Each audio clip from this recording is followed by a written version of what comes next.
Hello friends, स्वागत है हमारे यूट्यूब चैनल में।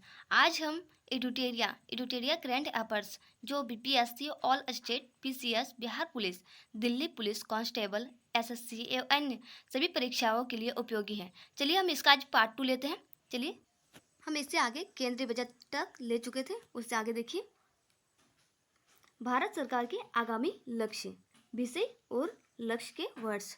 कालाजार को पूरी तरह से समाप्त करने का लक्ष्य कितना था? 2023। दिल्ली मुंबई एक्सप्रेस वे को पूरा करने का लक्ष्य 2023। उर्वरक क्षेत्र आत्मनिर्भर बनाने का लक्ष्य 2023। ब्रॉडगेज रोड को 100% विद्युतीकरण करने का लक्ष्य 2023। पूर्वोत्तर के सभी राज्यों की राजधानियों को रेल नेटवर्क से जोड़ना 2023 में। कृषि में शून्य डिजिटल उपयोग तथा नवीनीकरण ऊर्जा के इस्तेमाल का लक्ष्य कितना में? 2024 में। सबके लिए आवास मुहैया कराना पहले लक्ष्य 2022 का निर्धारित था, कितना में? 2024। देखिए डिजिटल रेडियो लॉन्च करने का लक्ष्य 2024। हर घर में नल से जल, स्वच्छ जल की आपूर्ति 2024 में किया गया। सड़क दुर्घटनाओं से होने वाली मौतों को 50% तक कम करने का लक्ष्य 2024 में किया जाएगा। भारतीय अर्थव्यवस्था को $5 ट्रिलियन इकोनॉमी बनाने का लक्ष्य 2024 से 25। भारतीय अर्थव्यवस्था को $1 ट्रिलियन डिजिटल इकोनॉमी बनाने का लक्ष्य 2025। सभी गांवों में ऑप्टिकल फाइबर बिछाने का लक्ष्य 2025। भारत को टीबी मुक्त देश बनाना 2025। पेट्रोल में एथेनॉल को 10% से मिश्रित करने का लक्ष्य कितना में किया गया? 2025 में किया जाएगा। 100 मीट्रिक टन कोयला गैसीकरण प्राप्त करने का लक्ष्य 2030। 500 गीगावाट अक्षय ऊर्जा प्राप्त करने का लक्ष्य 2030। 2080 गीगावाट सौर ऊर्जा प्राप्त करने का लक्ष्य 2030। कुल कार्बन ऊर्जा उत्सर्जन में 1 अरब टन की कमी 2030 में। कुल वाहन में 30% इलेक्ट्रॉनिक वाहन करने का लक्ष्य 2030। भारत से पूर्ण रूप से मलेरिया उन्मूलन कितना में? 2030। HIV को एड्स को खत्म करने का लक्ष्य कितना में? 2030 में। भारतीय रेलवे को नेट जीरो कार्बन एमिशन या ग्रीन रेलवे बनाने का लक्ष्य 2030।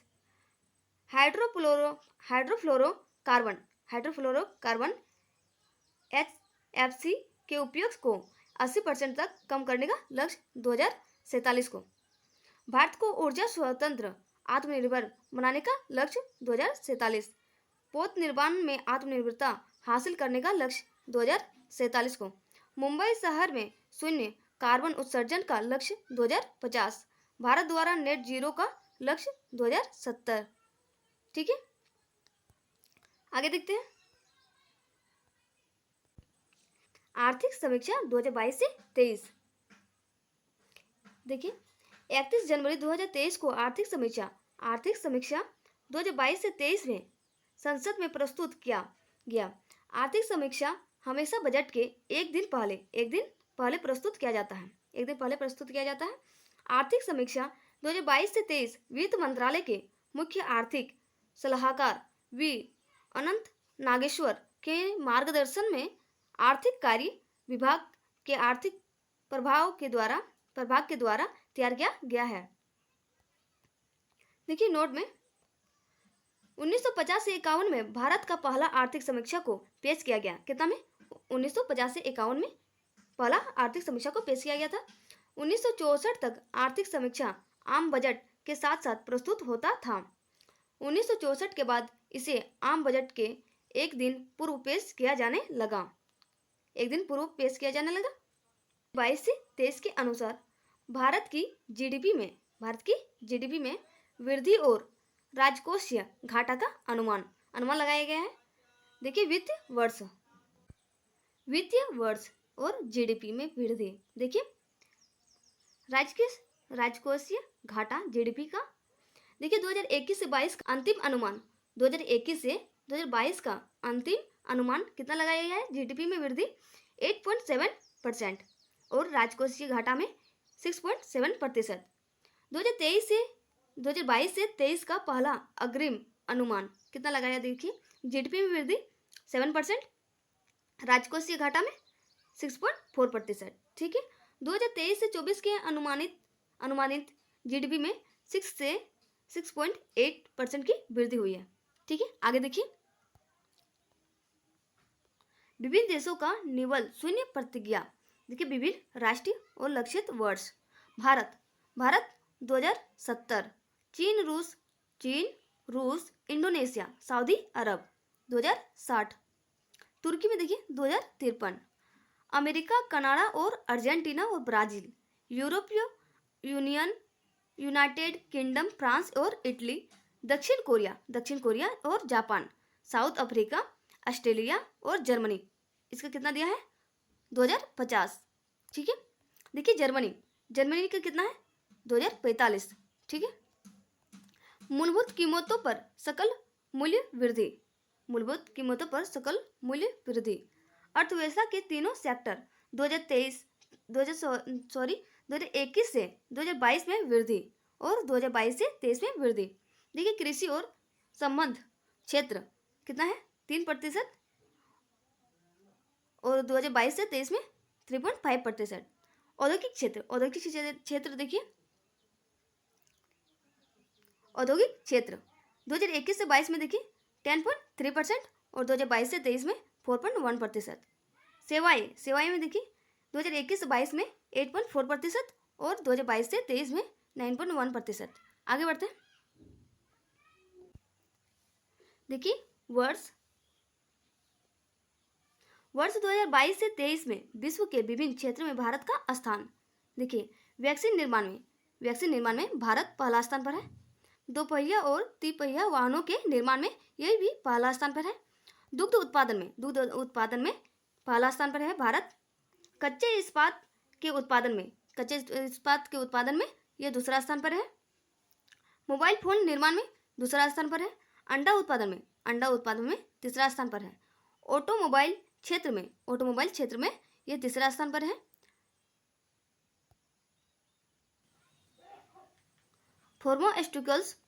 फार्मा उद्योग में यह तीसरा स्थान पर है। यात्री गाड़ियों के निर्माण में यह चौथा स्थान पर है। रेलवे नेटवर्क में यह चौथा स्थान पर है। विदेशी मुद्रा भंडार में यह कितना स्थान पर है? छठा स्थान पर है। के सेवा निर्माण में यह कितना स्थान पर है? सातवां स्थान पर है। विश्व व्यापार के सेवा निर्माण में मांस देखिए 8वां स्थान पर है। विश्व व्यापार के सेवा आयात में यह कितना स्थान पर है? 10वां स्थान पर है। ठीक है, आगे देखते हैं आर्थिक समीक्षा 2022 से 23 कुल 12 अध्यायों में बांटकर दिया गया है। कितना? 12 अध्यायों में बांटकर दिया गया है। अर्थव्यवस्था की स्थिति 2022 से 23 पूर्ण सुधार। वित्त वर्ष 2023 से 24 के लिए जीडीपी वृद्धि दर 6 से 6.8% रहने का अनुमान लगाया गया है। कितना में? 2023 से 24 के। देखिए आर्थिक समीक्षा के अनुसार 15 वर्ष और उससे अधिक आयु के लोगों के लिए शहरी बेरोजगारी दर सितंबर 2021 तक 7.2% हो गई थी। ठीक है, वित्त वर्ष 2023 के लिए विभिन्न एजेंसियों द्वारा भारत का विकास अनुमान। देखिए इसमें सबसे ज्यादा इंपॉर्टेंट है वर्ल्ड बैंक में कितना विकास दर है? 6.9%। देखिए इसमें विभिन्न एजेंसियां क्या है?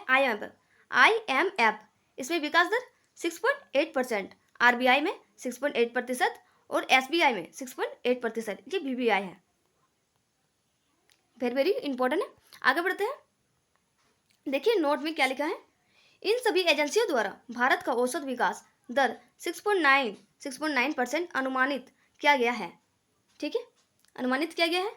क्रय शक्ति समता पीपीपी के अनुसार भारत दुनिया की तीसरी सबसे बड़ी अर्थव्यवस्था है। कितनी? भारत दुनिया की तीसरी सबसे बड़ी अर्थव्यवस्था है और बाजार विनिमय दरों में पांचवी सबसे बड़ी अर्थव्यवस्था है और विनिमय में ये पांचवी स्थान पर है। ठीक है, यह अध्याय यह दर्शाता है कि महामारी पूर्व वर्षों की तुलना में अब भारत का विकास परिचय बेहतर नजर आ रहा है और भारतीय अर्थव्यवस्था आने वाले वर्षों में अपनी पूरी क्षमता के साथ विकसित होने के लिए तैयार है। ठीक है, देखिए सरकार की अनुसार 2019 के राष्ट्रीय अवसंरचना पाइपलाइन NIP और 2021 के राष्ट्रीय मुद्रीकरण पाइपलाइन NMP से बुनियादी ढांचे के निर्माण और विकास के लिए एक मजबूत आधार लेखा तैयार की गई है। ठीक है, देखिए आगे अप्रैल से नवंबर 2022 के दौरान सकल कर राजस्व में 155% की वार्षिक वृद्धि दर की गई है, जो कि प्रत्यक्ष कर और अप्रत्यक्ष कर GST में दमदार वृद्धि से संभव हुई है। पिछले कुछ वित्तीय वर्षों में औसत मासिक सकल GST संग्रह में अप्रत्याशित वृद्धि लिखी। चालू वित्त वर्ष के दौरान राजस्व व्यय की आवश्यकता काफी अधिक रहने के बावजूद केंद्र सरकार ने पूंजीगत व्यय पर विशेष जोर दिया। आगे देखिए सरकार की पूंजीगत व्यय आधारित विकास रणनीति से भारत में विकास दर एवं ब्याज दर के बीच के अंतर को धनात्मक रखने में मदद मिलेगी, जिससे आने वाले वर्षों में ऋण GDP अनुपात को एक दायरे में रखना संभव हो पाएगा। क्या बोल रहा है? GDP अनुपात को एक दायरे में रखना संभव हो जाएगा। ठीक है, RBI ने पॉलिसी रेपो दर में संचयी तौर पर 225 आधार अंकों की वृद्धि की। सकल और गैर निष्पादित संपत्ति अनुपात GNPA घटकर पिछले 7 वर्षों के निचले स्तर पर 5% पर पहुंच गया। भारत में वित्तीय वर्ष 2023 अप्रैल से दिसंबर में घरेलू शेयर बाजार प्रदर्शन अपने समीक्षाओं को पीछे छोड़ा। देखिए आगे बढ़ते हैं। भारत में खुदरा महंगाई दर अप्रैल 2022 से बढ़कर 7.8% के शिखर पर पहुंच गई, लेकिन इसके बावजूद पूरी दुनिया में न्यूनतम में से एक रही है। सरकार ने घरेलू आपूर्ति सुनिश्चित करने और महंगाई रोकने के लिए बहुआयामी रणनीति अपनाई, जो निम्नलिखित है। देखिए निम्नलिखित क्या क्या दिया है। देखिए फर्स्ट में प्रमुख कच्चे माल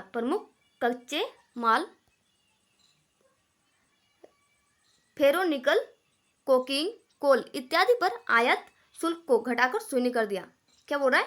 प्रमुख कच्चे माल पर फेरोनिकल, कोकिंग कोल इत्यादि पर आयात शुल्क को घटाकर शून्य कर दिया। ठीक है, पेट्रोल और डीजल के उत्पाद शुल्क में चरणबद्ध कटौती की गई। देखिए 3 में कपास पर सीमा शुल्क माफ कर दिया गया। ठीक है, देखिए 4 में गेहूं के निर्यात पर रोक लगा दी गई। आगे देखिए सामाजिक अवसंरचना और रोजगार व्यापक व्यवस्था। देखिए जीवन जीवन की बेहतर गुणवत्ता के लिए सरकारी व्यय में वृद्धि की गई। स्वास्थ्य क्षेत्र पर केंद्र एवं राज्य सरकार का अनुमानित व्यय बढ़कर वित्त वर्ष 2022 से 23 में जीडीपी का 2.1% हो गया। बाल मृत्यु दर IMR 5 साल से कम उम्र के बच्चों की मृत्यु दर और नवजात शिशु मृत्यु दर में निरंतर गिरावट दर्ज की गई। ठीक है, देखिए आगे। 4 जनवरी 2023 तक आयुष्मान भारत योजना के तहत लगभग 22 करोड़ लाभार्थियों का सत्यापन किया गया।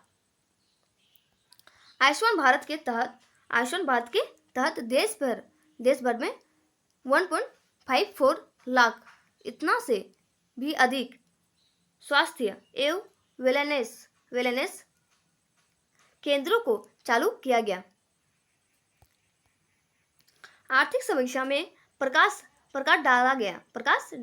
आर्थिक समीक्षा में प्रकाश डाला गया है कि UNDP के बहुआयामी गरीबी सूचकांक रिपोर्ट 2022 के अनुसार भारत में 41.5 करोड़ लोग वर्ष 2005 से 2006 से अब वर्ष 2019 से 20 के बीच गरीबी उबर गए हैं। वर्ष 2023 से 2027 तक 14,500 से अधिक PM श्री स्कूलों का निर्माण किया जाएगा। कितना? 14,500 से अधिक PM श्री स्कूलों का निर्माण किया जाएगा। देखिए आर्थिक समीक्षा के अनुसार 6 जनवरी 2023 तक कोविड टीके की 220 करोड़ से भी अधिक खुराक लोगों को दी गई। देखिए आगे, असंगठित कामगारों का एक राष्ट्रीय डेटाबेस बनाने के लिए श्रम पोर्टल विकसित किया गया, जिसका सत्यापन आधार से होता है। देखिए 31 दिसंबर 2022 तक कुल मिलाकर 28.5 करोड़ से भी अधिक असंगठित कामगारों ने श्रम पोर्टल पर अपना पंजीकरण कराया है। जलवायु परिवर्तन और पर्यावरण भविष्य की तैयारी। भारत ने वर्ष 2070 तक शून्य उत्सर्जन का लक्ष्य हासिल करने के लिए नेट जीरो का संकल्प व्यक्त किया। भारत ने गैर जीवाश्म ईंधनों से 40% अधिस्थापित बिजली क्षमता का अपना लक्ष्य वर्ष 2030 से पहले ही हासिल कर लिया। ठीक है, भारत ने अब 2030 तक गैर जीवाश्म ईंधनों से 50% संचयी विद्युत ऊर्जा स्थापित क्षमता हासिल करने का लक्ष्य रखा। देखिए गैर जीवाश्म ईंधनों से संभावित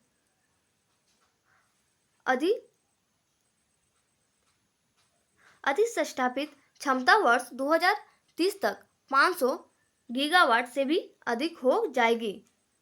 इससे वर्ष 2014 से 15 की तुलना में वर्ष 2029 से 30 तक का औसत उत्सर्जन दर में लगभग 29% की कमी आ जाएगी। भारत अपनी GDP की उत्सर्जन तीव्रता को वर्ष 2005 के स्तर की तुलना में वर्ष 2030 तक 45% कम कर देगा। कितना प्रतिशत? 45% कम कर देगा। पर्यावरण के लिए जीवन शैली लाइफ के रूप में जन आंदोलन शुरू किया गया। अर्थव्यवस्था में कार्बन तीव्रता कम करने को ध्यान में रखते हुए सॉवरेन ग्रीन बॉन्ड फ्रेमवर्क नवंबर 2022 से जारी किया गया। सॉवरेन ग्रीन बॉन्ड को जारी करने की घोषणा केंद्रीय बजट 2022 से 23 की गई थी। इसे जारी करने एवं इसका सत्यापन करने के लिए एक ग्रीन फाइनेंस वर्किंग कमेटी का भी गठन किया गया है। वर्ष 2047 तक भारत को ऊर्जा स्वतंत्र राष्ट्र राष्ट्र बनाने के लिए राष्ट्रीय हरित हाइड्रोजन मिशन शुरू की गई। भारत को ऊर्जा स्वतंत्र राष्ट्र बनाने के लिए राष्ट्रीय हरित हाइड्रोजन मिशन शुरू की गई 2047 तक। ठीक है, देखिए राष्ट्रीय हरित हाइड्रोजन मिशन द्वारा वर्ष 2030 तक कम से कम 5 MMT मिलियन मीट्रिक टन की वार्षिक हरित हाइड्रोजन उत्पादन क्षमता विकसित कर ली जाएगी। राष्ट्रीय हरित हाइड्रोजन मिशन के तहत वर्ष 2030 तक जीवाश्म ईंधन के आयात में 1 लाख करोड़ रुपये से भी अधिक की संचयी कटौती की जाएगी।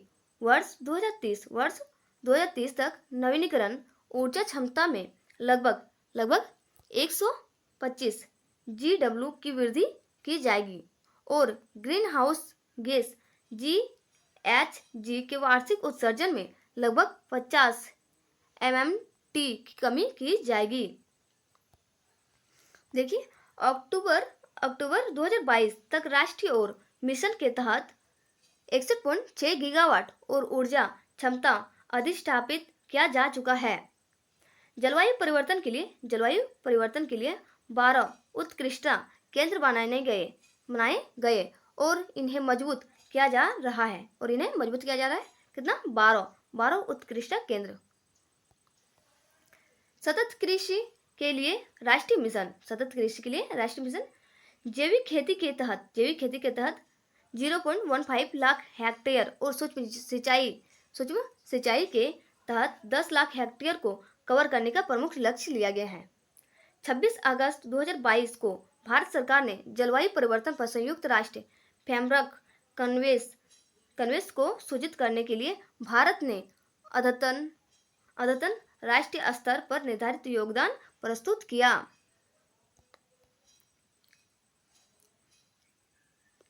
भारत ने अपना पहला NDC अक्टूबर 2015 को प्रस्तुत किया था, जिससे 8 लक्ष्य शामिल था। देखिए 8 लक्ष्य शामिल था। क्या था? आर्थिक सर्वेक्षण के अनुसार भारत में वन और वृक्षों के आवरण का कार्बन स्टॉक लगभग 7,204 मिलियन टन है। कितना है? 7,204 मिलियन टन है। जहां अरुणाचल प्रदेश में सबसे ज्यादा कार्बन स्टॉक सबसे अधिक किसमें है? अरुणाचल प्रदेश में। कितना है? 1,024 मिलियन टन। उसके बाद मध्य प्रदेश में सेकंड में मध्य प्रदेश में है कितना? 609 मिलियन टन का स्थान है। देखिए आर्थिक समीक्षा के अनुसार अगस्त 2022 तक भारत के 18 राज्यों में 75,796.8 वर्ग किलोमीटर क्षेत्र में 53 टाइगर रिजर्व फैले हैं जो जंगली बाघों की वैश्विक आबादी का 75% इसमें रहते हैं 75%। देश के 17 टाइगर रिजर्व अंतर्राष्ट्रीय CATS अंतर्राष्ट्रीय मान्यता प्राप्त है और 2 को अंतर्राष्ट्रीय TX2 पुरस्कार मिल चुका है। आर्थिक समीक्षा के अनुसार भारत में एशियाई शेरों की आबादी 674 है और 12,852 तेंदुए हैं। कितना? 12,852 इतना तेंदुए है। पूरे विश्व के 60% से अधिक हाथियों की आबादी भारत में है। कितना? 60% से अधिक भारत में है। क्या? हाथी। कृषि और खाद्य प्रबंधन, खाद्य सुरक्षा से पोषण सुरक्षा तक प्रथम अग्रिम अनुमान 2022 से 23 के अनुसार भारत में 315.7 मिलियन टन कुल खाद्यान्न का उत्पादन हुआ। कितना? 315.7 मिलियन टन कुल खाद्यान्न का उत्पादन हुआ, जिसमें खरीफ फसल का उत्पादन कितना है? 104.9 मिलियन टन का अनुमानित है। पिछले 6 वर्ष के दौरान भारतीय कृषि क्षेत्र 4.6% की औसत वार्षिक वृद्धि दर से प्रगति कर रहा है। वर्ष 2021 से 22 में कृषि और संबद्ध क्षेत्र में सिर्फ 3% की कमी देखी गई है। 3% की कमी देखी गई है। 2021 से 22 के दौरान कृषि निर्यात 50.2 बिलियन अमेरिकी डॉलर के उच्च स्तर पर पहुंच गया। 2018 से 19 के केंद्रीय बजट में घोषणा की गई कि सभी जरूरी फसलों की उत्पादन लागत का कम से कम 1.5 गुना न्यूनतम समर्थन मूल्य दिया जाएगा। कितना? 1.5 गुना न्यूनतम समर्थन मूल्य दिया जाएगा। धन्यवाद फ्रेंड। अगर मेरा वीडियो आपको पसंद आए तो शेयर एंड सब्सक्राइब कर दीजिएगा। फिर मिलते हैं नेक्स्ट वीडियो में। तब तक आप मेरे साथ बने रहें।